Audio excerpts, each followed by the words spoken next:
Welcome back to part 20 of Final Fantasy XII, where today we won't actually be advancing the plot at all. Today is actually one part of several parts that we'll inevitably be having throughout the whole journey. This whole part is side questing. So there's some hunts to pick up on the board and there's some hunts to get from Mont Blanc, both of which are going to be things that we are going to be doing for the entirety of today's part. So if you're not interested at all, you just want to see where the story's going, you're not really playing along kind of thing, feel free to skip this one later down the road and come back to the project tomorrow or whenever I upload part 21, where we will be continuing the story. But as I said, this won't be the only time we'll be doing this. I want to try and get as close to 100% as possible in this game, including every single mark, Esper, and the filling out the bestiary. Meaning there's gonna be a lot of moments like this where I just need to deter. But the two new elite hunts, both of these you're not really gonna be able to take on right now. Trickster, maybe. The Trickster is a strong maybe, but only if you play it smart, because the fight becomes a hell of a lot harder when it drops to the last 10% of its life. So if you get its health to around 15% and then use quickenings and go all out, you might just kill it, skipping the part of the fight where you'll likely lose. But the other elite hunt, as much as you definitely want to do it, because the reward isn't just the hunt reward, it's actually the right to explore more of the Lusu mines, which is what this one is here, the actual antlion den. If you start this elite hunt, she will give you a key to explore more of the Lusu mines. The tier 2 of the mines, as I call it. There's 3 tiers to the mines. And in tier 2, everything is about 20 to 30 levels stronger than in tier 1. Everything's lingering in about late 40s, with the antlion being around 45, I think. But then if you can kill the antlion, you will your actual reward is that the key to tier 3, you'll be told where it is, and it won't spawn until you are told where it is, so you can then go get it much later in the plot, because it ends up in an area we can't get to yet. So the sooner you can get this done, the sooner you can get a side quest done, because this sequence of hunts and things that we're doing is all tied to a rather long-winded side quest that if we can get started on now, we don't have to worry about it. Also, now is around the time where you're likely to see your first grimoire be sold to you. Grimoires will increase, or monographs, well, they're grimoires when you buy them, but they become monographs once you have them, will increase the loot you get from a specific type of enemy. In this case, it was the undead. But we can now use this key at the end of the caves where we found Begamnin waiting for us on our first visit to access this stronger enemy, a stronger area. And you can see all these enemies here, either like 39, 41, like they're all going to be lingering either level 39 or into the 40s. So it is a definite step above what you're used to, but the loot is worth it if you can brave it. Tier 3 adds another 20 levels on the enemies, so if you do decide to make the full stretch later on, you'll be dealing with enemies borderline level 60. And level 60 enemies, well, you can see last it just went down, yeah, it's these guys. But level 60 enemies have this little luxury where it kinda doesn't matter what level you are. If they outnumber you, they will win. And the only reason I'm in this area now, despite it being early, is because the loot's worth it. And so even though we're struggling, and you can see we're suffering some casualties here, it does get more bearable if I can keep the number of enemies we're dealing with to 1, 2 at most. If it goes up to 3, if you're following along, if you end up in an environment where there's 3 enemies and you're level I am, you need to leave, because you're not going to survive. You'll just get outrun. And you're going to see it's going to end up being the reason why I deter from my path and start heading south. Despite the fact that if I carried on going in front of me, it's not that much extra space. There's a little bit in that corner there, which I will show off in a bit, because I do explore all of this before we go. And there's a section to the north of us. The vampires suck, but if you can get slow on them as soon as possible, they're not too bad to deal with. All the bat-based enemies are quite vulnerable to slow. And you're going to see me exploit that more and more as we go through the Lusu mines. More in particular when we go through the tier 3, when we go through the third area of it, which as soon as that's available, I do, because the rewards in the tier 3 are amazing. Some of the best equipment in the game is in the tier 3 of the Lucio Mines. It is absurd how good the equipment that you can find there is. And so of course as soon as I can, I go in there, because we're talking heavy armor 11, and if you're following the license board, then we're going through the game, your heavy armor right now is probably on like 4 or 5. Everyone's armor is probably on 4 or 5, and by the time you've done tier 3, you're likely to have like tier 11 or potentially even tier 12 armor across the board, like for like Mystic, for light armor and for heavy armor. It is really absurd just how powerful it is. To the point where an optional super boss that I've actually taken down in my main playthrough, the armor sets that you can rob from it, that's supposed to be the super amazing armor set, only the shield mattered to my knight. Everything else, the armor that he got from the Lucio Mines tier 3, was better. That's how absurdly good it is. It also casually has the strongest spell in the game there. The level 13 black magic spell Scathe, a non-elemental attack that shoots a goddamn laser beam, can be found in tier 3 of the Lucio Mines. And if you don't care for the armor, the Scathe spell alone is a necessary evil. Because later in the game, especially as we take on more optional things, more and more bosses will have extremely precise and quite frustrating weaknesses. Like there's a particular optional Esper later on that makes it so you can't hurt it with physical attacks whatsoever, because that's just its gimmick. Physical attacks do nothing. But then it's also only weak to earth magic, and it's incredibly unlikely you're going to have access to earth magic at that point, if at all. That's one of the only real criticisms with Final Fantasy XII. Final Fantasy XII is probably one of the most difficult games to get earth magic in the Final Fantasy series, outside of obviously the ones that didn't have it.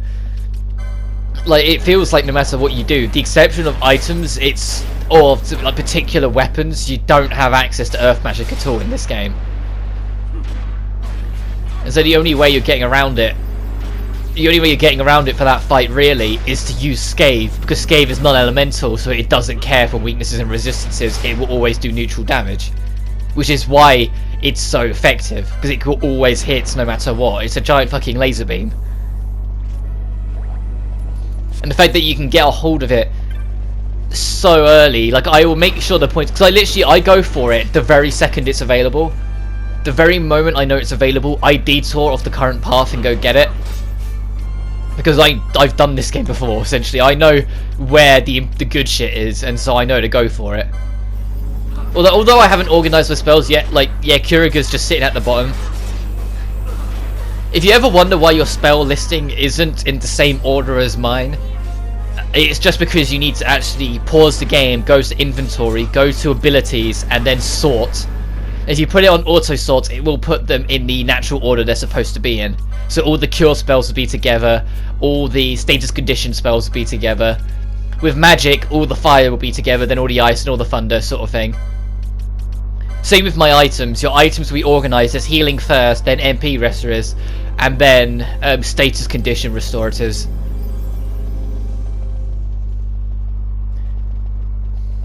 And you can see I get more and more hesitant as we go on, because I only want to try and lure one away because they're so strong. On the plus side, if you decide to come here as early as I have, these guys drop around 700 to 1000 experience per kill. And if you've still got someone with double experience, you're milking it in here, because this is a lot better than any area you can be in the main game at this point. Like when we go to the Still Shrine, the experience in there won't be as good as it is here. So if you can persevere, absolutely you make the most of it. In this area the path splits in two, but they actually do kind of meet back round in the middle, so it really doesn't matter. There's another point coming up where the path splits in two, and it does actually matter, because one of them is a shortcut into tier 3 if you've already got the key and opened it up, whilst the other one is just exploring the rest of tier 2 / working towards the antlion hunt in this area. Which in this video I do give an attempt, but similar to when we first fought the cockatrice, or the like crocatrice I think they called it, I forget what it's called, they called it now, because it was so long ago since we fought our first elite mark. Similar to that though, I end up running away because it was a bit of a lost cause. But I still give it a go and give it my all because I kind of figured, well, I've got Larsa with me, so party of 4, we've got better chances, right? No, we're still way too underleveled to take on the Antlion boss, and if you're following along, you're welcome to try and take the thing down, but it would be a hell of a lot more luck than judgment. And at least to me personally, if I can help it, I'd rather take the bosses down with skill, just so then it's something I could teach you if you're following along to help you out. There are some fights, even when you've completely kitted out, have the perfect strategy, that will still kind of go down to luck, and I will make a point of highlighting those fights as and when. Like some of them, like Fate's just gotta be on your side, and quickenings are always a good friend at helping you out on the PS4 version. If you're playing the base PS2 version, they're not your friend as much, and you'll probably almost never use them outside of absolute emergencies because they are tied to your MP. So even though you've hit the enemy super hard, you'll then have 0 magic, and so it'll be panic restoring afterwards, just then you can maintain any standing in the fight. These transway carts you can actually use to quick travel to certain parts of the mine after you've explored them, so they are actually quite handy to have. Like in this one's instance, once we pull the gate switch next to it, it will open the door to the south of like our first visit. You know, when the path deterred downward as well as upward, and we had to go upward because the downward path was blocked by a giant gate.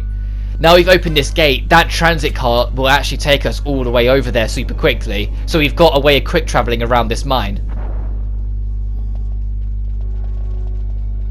So you see, if I go back and interact with it now, we can ride the cart to the entry point. So if you wish to do that to get out of here quicker and safer, you are welcome to. When it's only one bat, like vampire bat on its own, like then it's a free kill, to be honest, even if it doesn't drop as much experience. But as you press over here, see the enemies have dropped back to level 8 because that's where the border was. I only wandered over there to kind of show that, yeah, that is the first area. You can see it on the map. And if you're wondering, well, hang on a minute, Rob. Didn't we pick up a map for this area? How come the secret extra areas didn't show up? Or if not this area, you might have noticed other areas that do the same. That in most dungeons where there's a secret second half, the map will never show them, and instead you can find another item called a candle, where it'll be, like to give the instance of this area, it would say Lusu's candle. If it was hen mines, which we will be going to back to, it will say hen's candle. And they essentially are like map mark 2. I think it's the easiest way to put it. They are map mark 2. There's also an indigo pendant here, which is nice to pick up. And so they will fill out the rest. There are still super secret areas that just won't appear on the map full stop no matter what you do. And they're usually where the good shit is. Like when we go back to the XII caverns in a little bit, there's a secret area behind like 2 sand-like waterfalls that leads to some nice loot, and will also much later on lead to a pretty challenging hunt. But that isn't for a long while yet. I do go to the XII caverns soon, pretty soon. Like in terms of what I've edited, assuming I keep up with uploads this week, we would have done XII caverns by the end of this week. There's only one room in the caverns I don't really mess with, because there's one particular room that has far stronger enemies than anywhere else. But since I know I'll be going back for it for our hunt later on, I'll just explore that room then. Because that's one of the things that some reason works with me. Like I can have terrible memory with things in real life, but if I'm invested in a game and enjoying it, I will have near photographic memories of what I've missed. It's kind of weird. Like I don't understand why I do it. It's just I know I've left one room in XII caverns, and I know I'll be going back for it during the hunt. And it's one room that might not even have any decent loot. I just know there's one room that is, although marked on the map, dead in the middle of the map, I haven't explored because I entered there and the enemies kicked my ass. Speaking of enemies that kick my ass, here are the killer mantises, because we're now approaching the Antlion's den. You only want to fight these guys one-on-one, because they will absolutely wipe the floor with you otherwise. They're probably the most dangerous enemy in this tier 2. I'll say probably, they are the most dangerous enemy. They're the highest levels outside of the hunt. And in some parts of this area, they can spawn in groups of 3.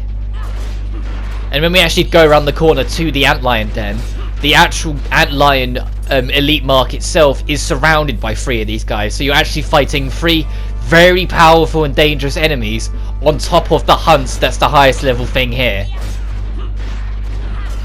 Which is why you might have been able to work out before we even get there, I don't win. You're going to see me go over there. Everyone dies and I have to retreat. Thankfully I don't game over, but that trap killed us. And that should have been a sign that we're not ready. That trap like took out half the team. But if you're around here, you can already see it on the minimap. There's actually 4 killer manti and the boss sitting over there. So I try and kit everyone out with some buffs, because my thought process for tackling it on now is if I can use the quickenings, I might be able to clean up the killer manti. If I can get them away, then it's just the boss, and then I might have an easier time. Problem is that this is a install boss. The boss will install a permanent buff to itself when its health drops below a certain percentage. And there's a few elite marks that do this. I already alluded to the fact that Trickster does it as well.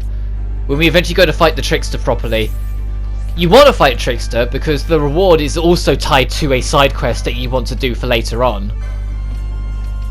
But if you're taking them on now, good luck. Like the only thing I can say is try and deal with the enemies around, like without burning through your quickenings. And then when you get the boss nearly dead, then use your quickening to try and clean up the last damage, so you can skip their install phase, their final phase. Like I said, with the Trickster, you even more want to do it because it straight up becomes immune to a bunch of stuff, making it a near impossible fight, it feels like. Unless you're a very high level and can just wait it out, because their install conditions won't last forever. I also take this opportunity to show off all the tier 3s, because we do have them now.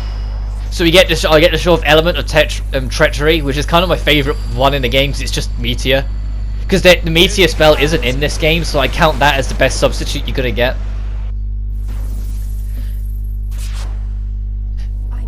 Also, I managed to get Maelstrom's Bolt as my 15-hit combo, but did you see how much time I had? I had a mischarge. I was spamming the hell out of the button, and I still missed it just because we had like 0.2 of a second. That's what I mean, it gets extremely low. But despite all the explosions, all the chaos, and even getting the best finisher there is, Black Hole, because its raw damage is so ridiculously good, still wipes the floor with me. So I move on, leaving it and going back up north to this little area we hadn't explored.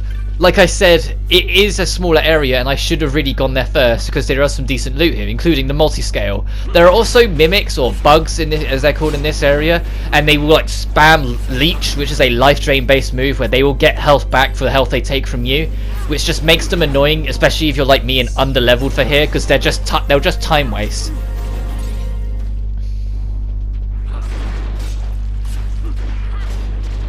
What doesn't help is that I clicked on 2 of them in a row, so I made it just more difficult for yourself when you really don't need to do that. But as you can see, I think this is around the time I get the embroidered tepit off, because I start to become painfully aware that, oh no, I'm checking for the multi-scale, never mind. But in a bit, I register that Bash is getting over-leveled. Look, he's level 38, Ash is 35, and Balthier is 33. Balthier is falling behind because of Ash having the experience boost for a while, and now Bash having it for so long. And so eventually I wisen up to it, give it to Balthier, and then once Balthier starts to catch up and gets to around Ash's level, I temporarily take it off of him, but then later on I put it back on him because I try to get the entire party to around the same level. Like, Bash still levels up. Like, to give an example, the level we're on, say everyone was level 38, since that's currently Bash's level. It's not where they end up, but just roll with me here. Say everyone's level 38, Bash would be on the crossing point into 39, or about halfway to 39, by the time Balthier and Ash hit 38. So Bash will like be the first to hit the next level, but they will all be around the same level. That's what I end up doing, just because Bash is the physical knight, so I want him to be just that little bit higher up. But at the same time, the double experience currently is resulting in Balthier falling drastically behind and being kind of useless right now. Which was, to be honest, very worrying at this point in the game, because I've already committed to the build, so if a character that you've committed to is starting to fall behind, that can be a little stressful, because you're like, hang on a minute, have I made a really poor choice? Have I screwed myself over?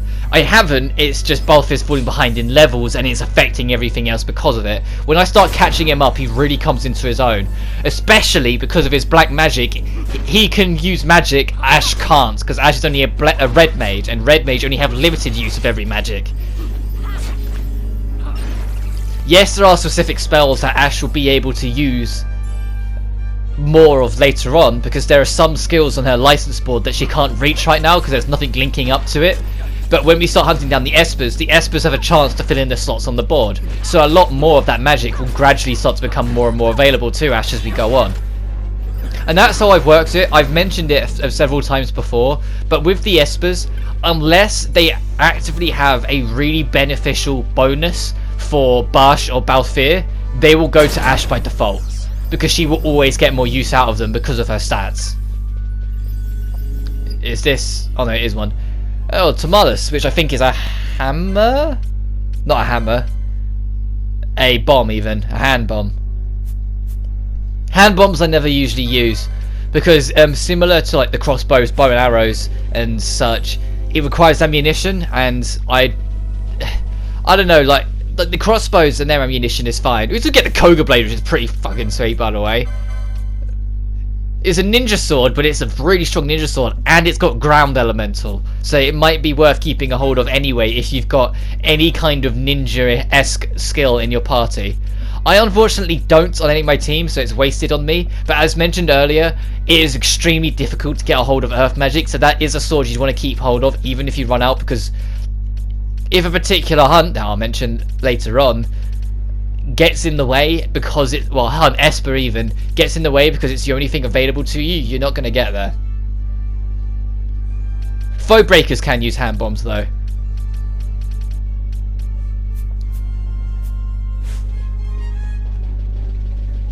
But that's pretty much everywhere that we can go in the Lusu mine. So leaving, there are some more. There's some stuff to buy. I finally buy the sledgehammer for Bash because I was like, well, I can get him axes and hammers, and although that accuracy isn't as good as the swords, Bash's base accuracy, as I mentioned before, is good enough to compensate, so you might as well just give him something really strong. Look at the damage difference, even if it lowers his evasion.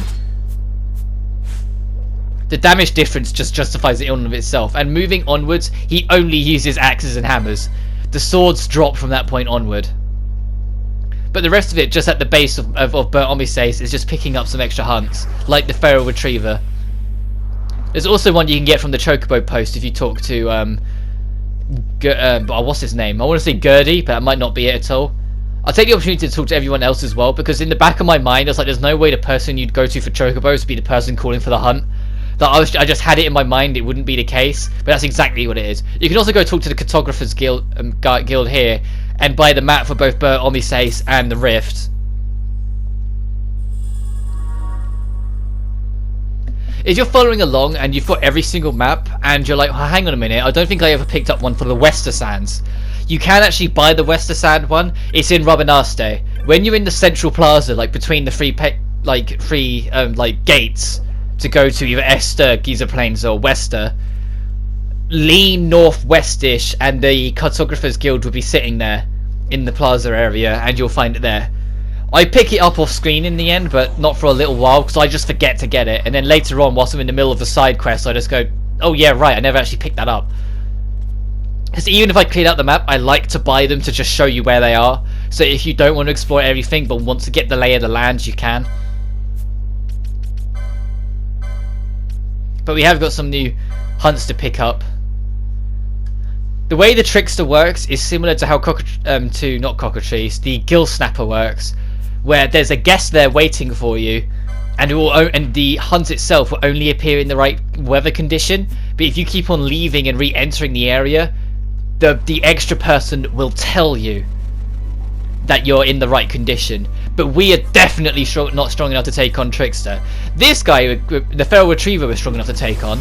The only thing that makes this guy worrying is that he has a skill called Balance.